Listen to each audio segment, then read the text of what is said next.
Noise pollution is an environmental issue we have been pushing off for too long, and here's why you should care. But what is noise pollution? How am I supposed to care about it if I don't know what it is?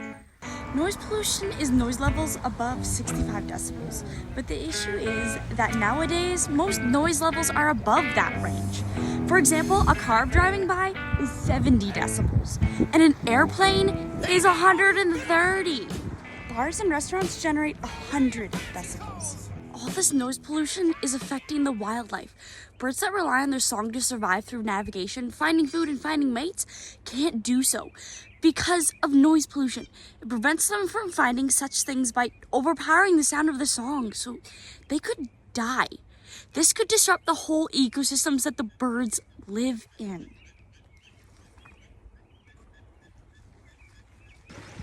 Also, there are the whales and dolphins that are particularly impacted by noise pollution.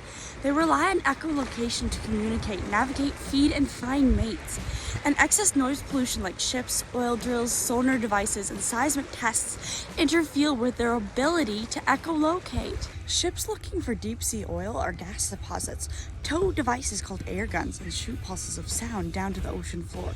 Sound blasts can damage the ears of marine animals and cause serious injury. Solar sounds can be loud as 235 decibels and travel hundreds of miles underwater. Sonar can cause mass strandings of whales on beaches, and it can alter the feeding behavior of endangered blue whales.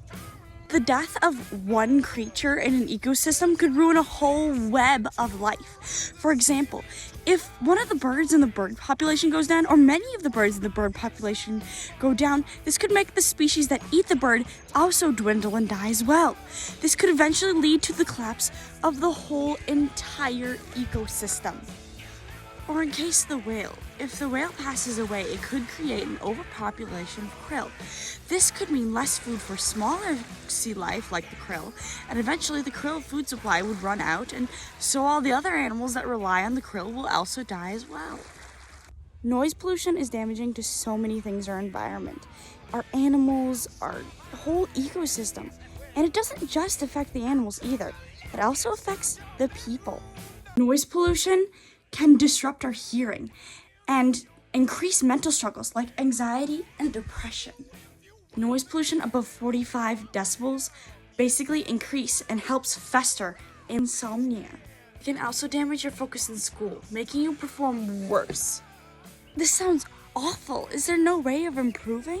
But wait, hope is not completely lost. There are actions and measures that can be taken to improve the pollution problem. There are both beneficial short-term and long-term things that we can do.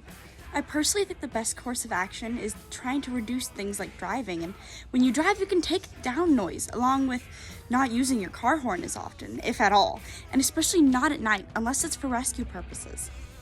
Also, remembering to have things like a muffler on your car.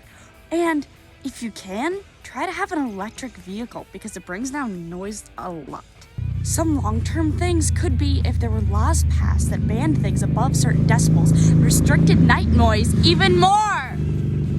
Or put regulations on outdoor concert noise levels. Because you don't need to cause a mini earthquake with your music. I'm looking at you, Taylor Swift.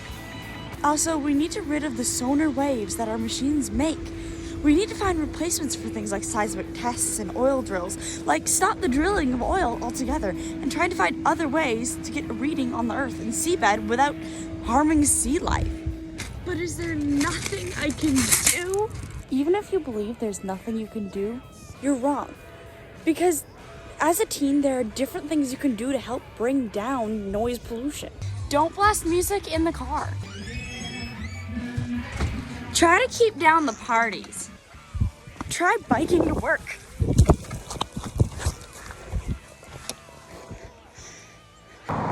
Noise pollution may be invisible, but it ain't silent. Rock and roll, yeah.